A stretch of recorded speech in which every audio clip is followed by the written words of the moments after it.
takes a piece of mail, an address. So we ask ourselves, does everyone have a photo ID? Does everyone have a mailing address and a phone number? No, they don't, right? So that's an example of a barrier to service. Now, that doesn't necessarily mean we have to change that policy, but what we want to do is be aware of the barriers, and so that that's the first step. Secondly, we want to be aware of what is the population makeup of your community, and are you seeing those people reflected in the library, right? If you know that you have 40% Hispanic people in your community, are you seeing those people in the library? Do you have representatives from all groups? If not, why not? Where are those people? And I'm going to talk to you today about how we can go out and find those people. And we already talked about, does your library have policies or procedures that exclude certain groups? So one of the first things about the findings is, from my research, was being warm and welcoming. And that seems pretty obvious, but that has to do with small things like greeting people, like acting excited to help people, getting to know your patrons, right? Just getting to know their names and talking with them, building that rapport that I mentioned earlier. Letting your patrons know about staff skills that will help them. Do y'all have staff that are bilingual, for example? If so, how do you let patrons know that they're bilingual? You have to let them know, right? So it's not enough to just say, oh, we have a staff member who speaks Spanish. We have to make that apparent to people. Or we have a staff member who speaks ASL. We have to let people know about that. Similarly, staff have all kinds of passions. They may have a passion for services to homeless individuals. They may have a passion for gardening, anything that we can use to make connections with people. And this sort of feeds into the next thing. We have to let people know about those services and programs, etc. So again, if we have something as simple as having a bilingual staff, if we don't let people know about things, it might as well not exist. So letting people know is key. We have to continually build that rapport, and that can be tricky when we're dealing with security issues, we're dealing with all kinds of things. But getting to know those patrons is how we're going to determine how we can meet their needs. That's the basis of user-based services. And then hopefully today we'll get you thinking about, what can your library do? What are some of these free things that I'm talking about that your library can do? Now, in the notes, some people said things like not having an elevator, right? That's a big obstacle. And that's a real problem. But today we want to just talk about changes that we can make to get our momentum going, that are free, that are easy. What do you think about this? Has anybody seen these before? What do you think when you see this? When I see something like this tough topics, I think this is a library where it's okay to talk about hard things, right? So not only does something as simple as this, just send that message that, like, we are not afraid to talk about some of these hard issues, but it also helps people who would never come to talk to us about these hard issues, right? Because now they can find those things for themselves. So it does two things. It lets people know we're open, and it serves a service where some people maybe are never going to come to the reference desk and ask about these things. Here's another example. This is a picture from a library in Pasadena, Texas. Can anyone tell? I don't know from the picture. It's a book display of children's books. And what language are all of those in? Can you see it from the picture? If you can't, it's Russian. That's a good guess. It's a Vietnamese book display, right? So the sign there says books in Vietnamese, and then it has all the books in Vietnamese. Now, your library may not have books in Vietnamese, but what I propose to you is something as simple as this book display. It just starts that conversation, that opening, welcoming, we're here for you, and we serve all different kinds of people. So, and that doesn't have to be, you might be saying, well, my library doesn't have a ton of books in another language. But start to think about what are some other ways that I can convey that welcoming message. All right, another finding from the research was a focus on differences and not disability. So we all have certain things that we can't do. Maybe you have a coworker, Susan, who's bad at math. You wouldn't want to say, like, every time you're talking about her, now this is Susan and she's really bad at math, right? Even when it doesn't relate to the conversation. We don't want to do that. We don't want to focus on the disability. There are differences that sometimes we need to talk about, but we don't always need to talk about. They're not always relevant, right? The second thing is people first language. Do we all know what people first language means? Chat box, chat group?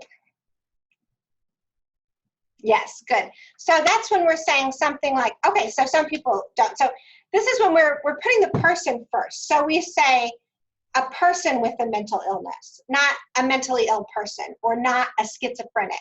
Does that make sense? A person who uses a wheelchair. Very good. Now, in my research, you're going to hear me talk about deaf people. The deaf population is a little bit different because, as you can see from that last quote there, it says deafness is a communication which isn't a disability. So often there's kind of a point of pride in deafness, and if that sounds weird to you, I have a short story that illustrates that.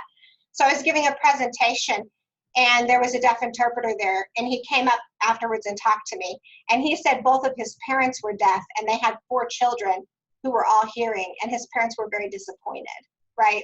So they were disappointed to have hearing children because they weren't able to share in that deaf culture. Does that make sense? So deafness might be the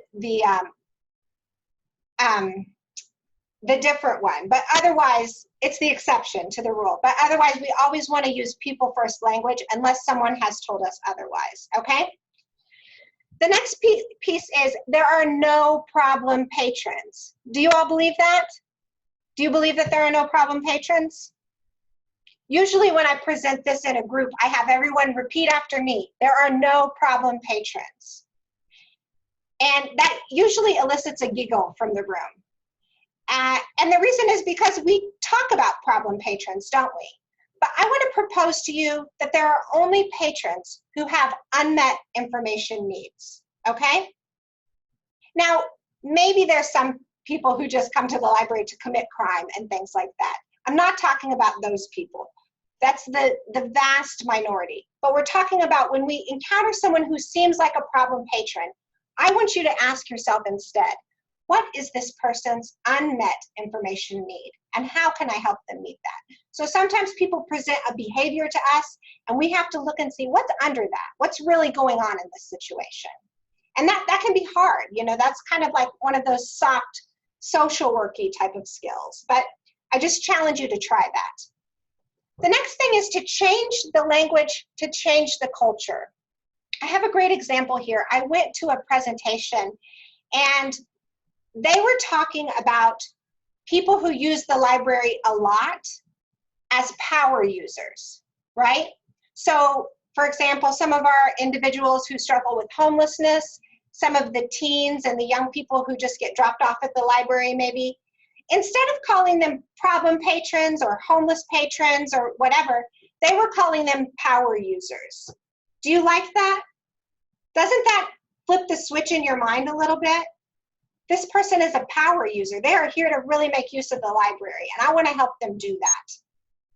So just changing your language. And if you're a manager, encouraging everyone to change their language so we can look at these things differently. Next, we want to celebrate differences. That was a quote from some of my research. How are we celebrating differences? And then I already read to you, deafness is a communication, which isn't a disability. And so not everything that we're looking at that makes people different is a disability or is a disadvantage.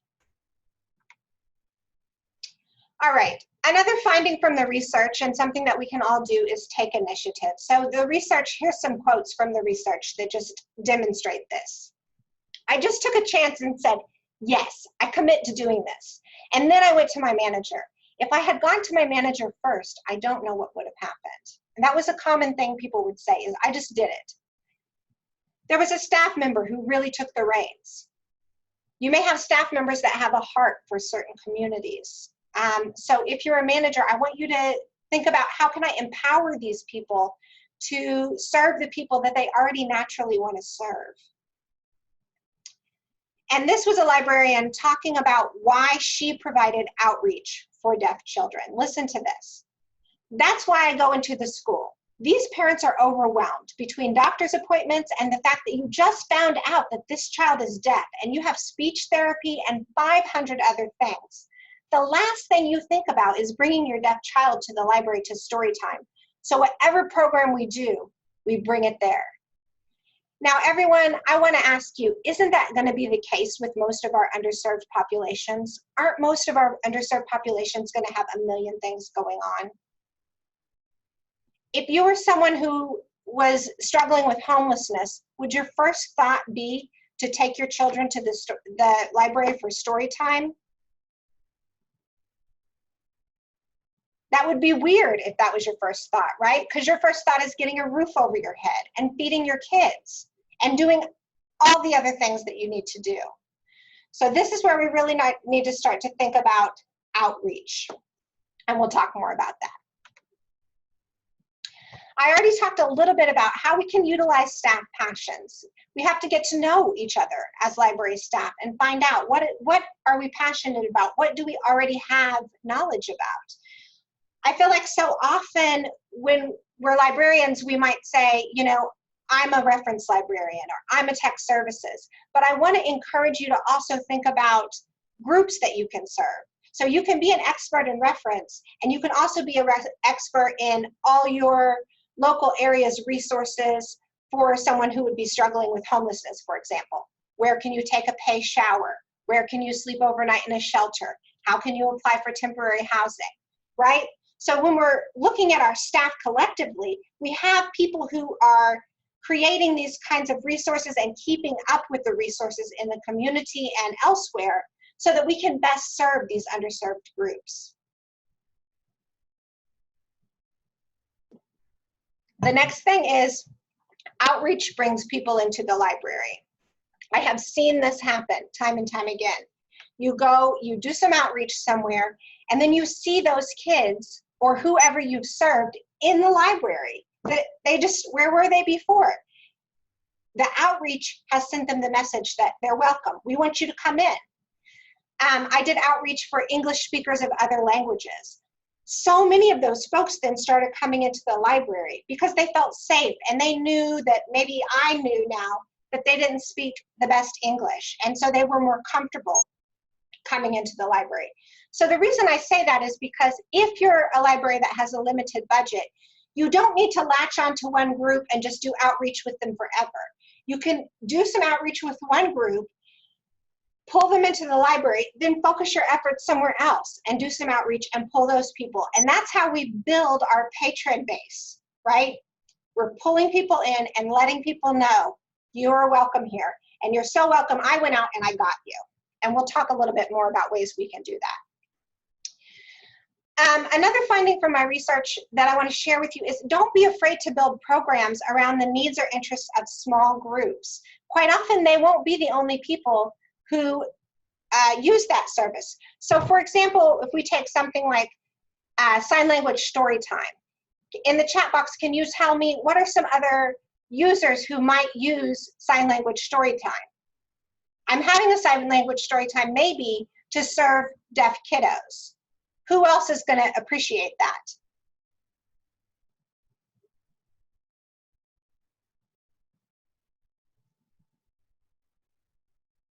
Parents who are deaf, yes. Hearing siblings, caregivers. Who else goes to sign language story time though? Not just deaf people and people who know deaf people. Hearing children, right? Parents who want their kids to be able to communicate early, right? Before they can verbally communicate, they want to teach their kids sign language. Parents who want their kids to be bilingual. Parents who have kids that are nonverbal for other reasons, right? So this is the way that it really is with many of our programs. We might build them around one group, but other people are going to come. And if you've had the experience where you've built a program and people didn't come, we're going to talk about that in a little bit too. So having programs for a particular group, it means you have to include them, right? So you don't want to be out there just building programs and then saying, gee, nobody showed up to that program. When we build a program, we're going to include a member of that group, at least one, who we've built a rapport with, right? Because we're building rapport. We're going to include them in the planning, in the delivery, and in the evaluation of that program. I've seen this work, folks. If you will include them in the planning and the delivery, they will tell their friends about it, and you will automatically have a group of people who come to that program. Better yet, if you ask that person to help you lead the program, right? A member of the group that you're trying to reach. So the next thing that we want to do is meet and to try it 5 times before giving up. That's good. And I would say include those group members. And we will talk a little bit more about where do I get those people. If I don't know anybody who's a member of the group that I want to serve, I'm going to tell you how we can go get them.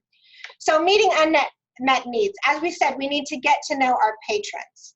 The next thing I have on here is needs are like rats. What in the world do I mean by that? What does that mean? Has anybody heard the saying, for every rat you see, there's 100 you don't? That's right. If you see one, there's a ton. So when we're meeting a need, if we have one person who we discover, however, that they have an unmet need, we don't have to be afraid of meeting that need, because we can be pretty confident that someone else out there has that same need, or someone else out there has a need that would also be met by this program. Does that make sense? The other thing we do when we meet unmet needs is we build our reputation for being accommodating, right? So people don't say, I have no idea what that library does. I think they sit around and read all day. No, people say, that library, they are out there and they serve the Spanish-speaking community, or they serve this community over here, or they serve whoever, right? They're out there. So we're building our reputation for being accommodating.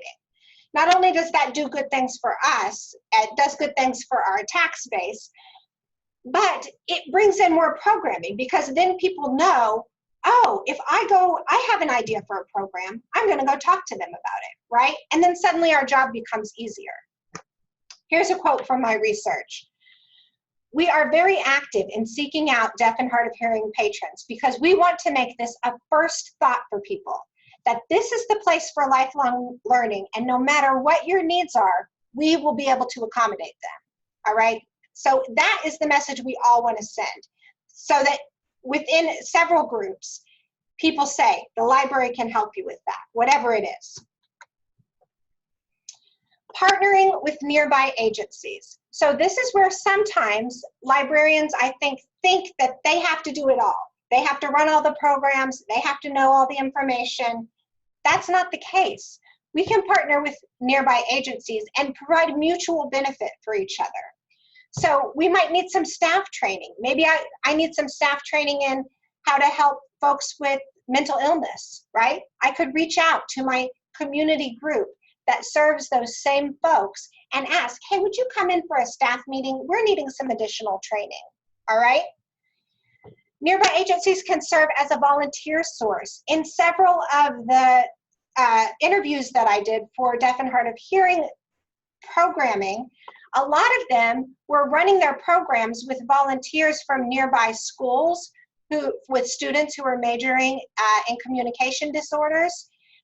One library had a nearby employer that employed deaf folks. Now, that might sound like, well, I don't have that. Yeah, you probably don't have that, but you have something. You know, you have something. You might have an employer nearby who employs a large Spanish-speaking community, or you might have a different kind of resource in your community, because every community, of course, is different. We can also offer new patrons, right? So if we're collaborating with nearby agencies, for example, I talked about some of the outreach, right? So if we're reaching out to schools and saying, hey, how are you serving your English speakers of other languages students? Could I come in from the library and bring some reading materials that might be more on English language learners level? Maybe you don't have those at your high school library or whatever. Or I've done some story times with places that serve developmentally disabled adults, right? And bringing those folks into the library or going to visit those. So we're building a new clientele by doing that. We're letting those people know, again, you're welcome here and we're here to serve you. And then outreach, we talked about that, how we're gonna bring programs to people, and that is gonna draw people into the library. All right, the next thing that we can do is employ a diverse staff. So research shows that patrons will seek assistance from a neighbor who looks just like them. So what does this mean? Does this mean that librarians should have facial piercings? Does this mean that they should have tattoos, colorful hair? We probably should have some, right? That's what a lot of the public looks like. Some other research found that to be inclusive in one area is not enough. Librarians must recruit, educate, and hire a support library workers with disabilities as well as other minorities. So in my research, so often I would ask, how did you come to serve deaf folks at your library? The answer, we hired someone who knew ASL. We hired a librarian who had a hearing impairment, right? Where were those patrons before? I don't know, but once we had a librarian speaking ASL, and I can attest to that too, that's what happened to me when I started working at the library. The patrons just started coming in. Word gets around town, hey, that librarian speaks this language, you can go in there and talk to her. So what I hear from librarians a lot, and it bothers me, is they'll say, well, we didn't have any diverse applicants apply, right? And I get that. We can only hire who applies. But how do we take a proactive approach to diversifying our profession? We have to recruit, educate, and hire, right? This starts with volunteers. I have seen this work. So I had a young African-American boy at my library, and he would use this software to do something called dropping beats. That's what he called it. Basically, he's making music. I didn't understand how he's doing it, but I asked him, would you like to run a program so you can show other people how to do this? He did. He told his friends about it. They all came. It was mostly a group of young African-American males and some females. These are people that I hadn't been able to necessarily draw into all of my programming. They're coming into this programming, right?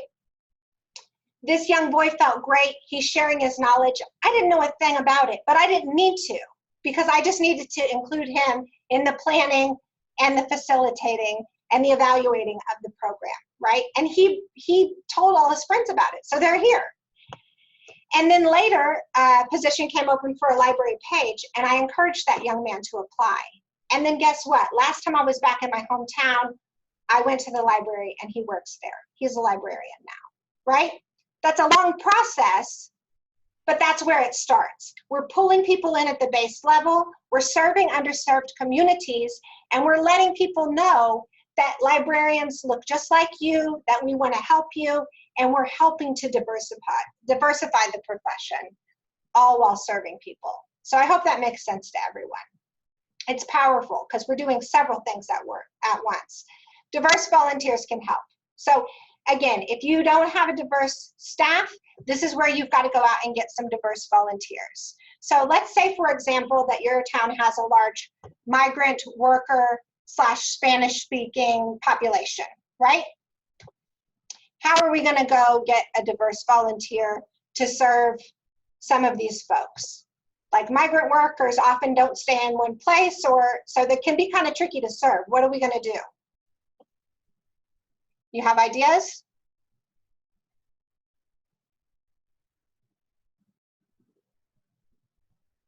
Well, this is where Sandy and Atkins, they're two professors at the University of Missouri, this is where their research comes in.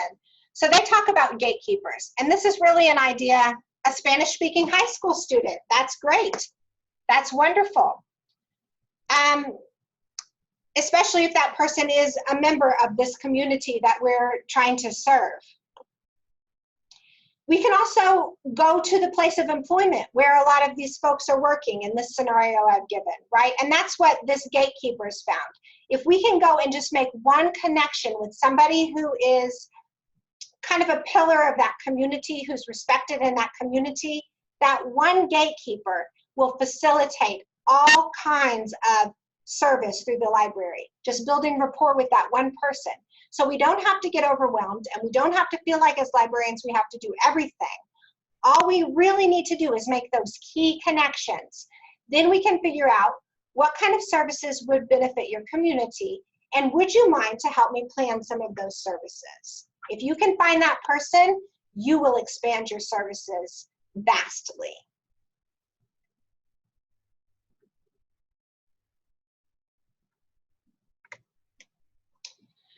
All right, so providing inclusive and customized programming. So in the research, there was inclusive programming, which was kind of like, well, everyone's welcome here, and they know it, right? And so that's the first step. Like, that's what we should be doing. That's our baseline. Everyone is welcome, and we're making them feel welcome. But the next one is customized programming, so that we're specifically addressing the needs of one group. And we've talked a little bit today about how we're going to do that. We're going to meet those unmet needs. We're going to include those people whose needs we're trying to meet in the planning and executing and evaluating of the program. And in all phases. Oh, the promoting as well. So planning, promoting, facilitating, evaluation. That should be a group effort with the community members that you're trying to serve.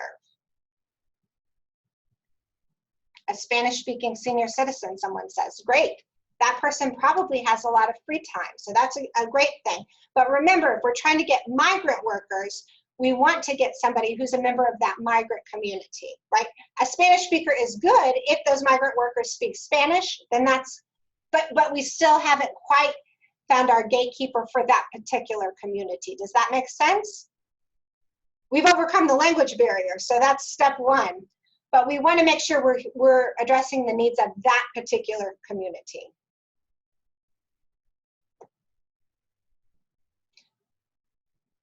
So someone says, I worry about taking advantage of unpaid work from marginalized populations. Do I have thoughts on this? So this is a tricky situation, and one that everyone is going to navigate differently. I agree with you. If somebody is very much working to make ends meet, we do not want to monopolize their time with library programming, all right? If, however, we have somebody who is in a good position, they're a pillar of the community, they're well respected, and they're doing okay themselves, that's where we can make that connection. That's where we can not feel like we're taking advantage, right? And remember, we're trying to create programs that are serving this individual. So hopefully they're getting something out of this too.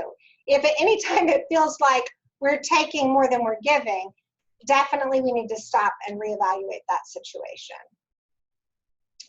So serving minority groups. As we talked about, the underserved population likely won't be the only one who utilizes the service, accommodation, or program. Serving minority groups helps build relationships across groups. And there's some specific kinds of programs that you can do to do that. Has anyone seen the programs with like teenagers who help senior citizens learn social media? Has anyone seen those? That's a great example because often teenagers in the library are seen as problems, right? And often the people who see them as problems are more of the older generations. So when we're building those kinds of programmings where we have two groups that are being served and serving each other, we're building good relationships. It educates the majority culture. So this is something that I found in my research. So when the libraries were, yes, aiming for mutual gain, when the libraries were serving deaf children, they got a lot of positive feedback from hearing parents with hearing kids. And they would say things like, attending that programming was a great opportunity to teach their kids about diversity and to teach their kids about language and all of these kinds of things. So it educates the majority culture as well. Serving underserved population helps build communities. It helps us with our reputation as serving the community, and it helps build a sense of community. We have to be a connector because we can't do it all. Although we do want to make sure the people that we are asking for help are also getting gain from that. We've made some good points today with that. We want to empower patrons to host the programming if they're available, so that they're seeing diversity reflected at the library. They're seeing people who look like them at the library. So for example, in some of my research, there was a story time. A lot of libraries talked about having story times where they would have an interpreter, right? So the hearing person's reading the book and the deaf person's interpreting. But some of the libraries who were really doing amazing stuff, they would have the deaf person reading the book and the hearing person is interpreting. And do you see how just that small switch is empowering, right? It shifts, it's a subtle thing, but it shifts the dynamic in that. And it doesn't have the person off to the side who's a member of the minority culture. It has that person front and center serving the community. And we want to look for programming opportunities that do build the connection between groups, right? And those may come later. If you're just getting started, we might start by serving one group, but then later we might think, oh, both of these groups are getting something about this. Like, let's use this programming as a way to connect these groups. Here's a quote from the research. It's not really just literacy, it's building their social network. And this person was talking about parents who with deaf kids. So quite often, if in 90% of the cases, only one person in that kid's life learns sign language. Usually it's the mom. So when we look at getting a deaf child together with other deaf children, just as one example, we're building their social network. That's pretty powerful if you only have one person who talks to you, right? And if we're a member of some other minority group, even though it wouldn't be exactly the same, you can see how it would be powerful in the same way, right? If you're a speaker of a language that isn't the dominant language in that culture, you would be so excited to get together with people and speak your language or talk about your culture. Any minority group member, helping build that social network is important. And the literacy piece will come too. We don't have to worry about that.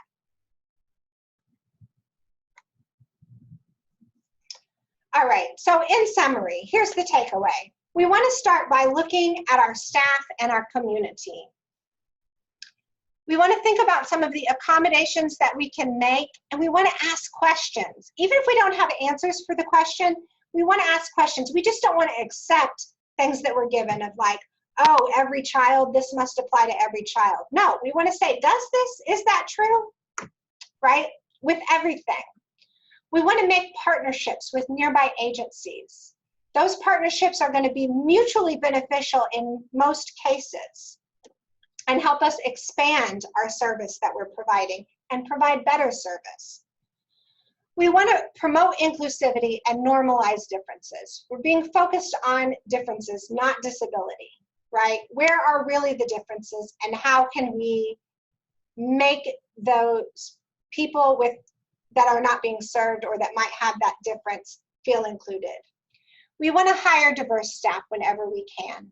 And we want to have diverse volunteers whenever we can, so that when people come into the library, they see themselves at the library. And then this will be self-perpetuating, I predict, right? The more diverse librarians are, the more diverse our library volunteers are, then people don't have that stereotype. They don't think, oh, a librarian is an old white woman and that's the only people who are going to be librarians. No, they're going to say, that's a librarian and that's a librarian and I connected with my librarian and I can be a librarian too. So this helps us diversify our profession. We want to build programs and community for marginalized groups. So hopefully I've given you a lot of tools and some ideas and things that you can take back to your library to start to think about these things. I have a couple pages of references. I bolded this reference here. This is an article that I published called Serving Underserved Librarians, or Populations, excuse me, Implications from a Model. And basically what I've done for you today is just to outline that article. But if you need more in-depth information, that would be where you would want to look. And then the first thing on the list also talks about gatekeepers, which is one of the pieces that I talked about. How can we go out and get some folks who can serve as gatekeepers and help us to plan, implement, and evaluate the programs and promote the programs as well. All right. What questions do we have today? Feel free to ask them through video or chat.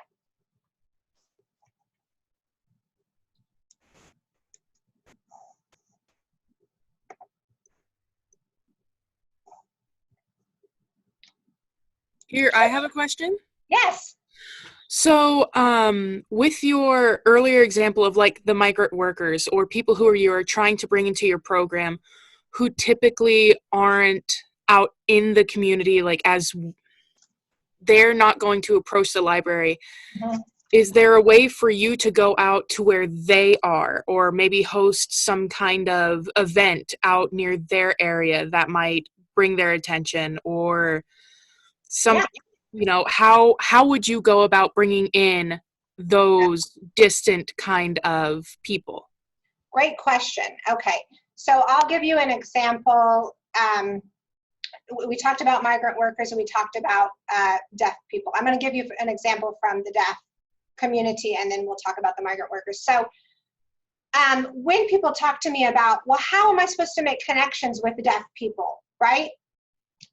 I'll say almost every community, even here in Emporia, which is about 24,000, almost every community will have a church that offers services for the deaf. So they'll have something, they'll provide an interpreter for all of their services, right? So I would reach out to those kinds of places. Does that make sense? So that would be an example from the deaf community. If I'm looking at migrant workers, I would ask myself, who employs these people? And I would call and I would go out there. And then I would decide what to do from there so that I make some initial connections and I'm talking with some people about what kinds of programs would be useful for you all, right? Do you need help signing your kiddos up for school? Do you need help receiving social services in the area or knowing about food pantries in the area or knowing, like, I wouldn't want to make assumptions, you see what I mean? But I would want to have conversations with those folks. Now, if I wasn't able to get in through that employer who employs the migrant workers, then if it was, for example, like a Spanish-speaking population, then I might try to get in through that route. I might look at in town, where do people go to church maybe who work for this company or who are migrant workers. I would think about those kinds of things. So for sure, like the church or other pillars of the community that they would be drawn to is a good way to go. Yeah, I think it's a great way to go. Yeah, just making those connections for sure. Maybe you could make connections also through the public school and serving that way. I'm not sure. I would try multiple approaches to see, and you might catch some different people through each different approach, right? There's nothing saying I need just one gatekeeper who's going to speak for the whole community. No, I need several connections. And that also speaks earlier to what we were talking about, where we're not wearing people out, right? We're checking in and we're building that rapport and building that idea that you can talk to the librarian, right? I'm not a government worker. I'm not a, you know, just making clear what your role is and how you can be of service. Great question. Do we have other questions?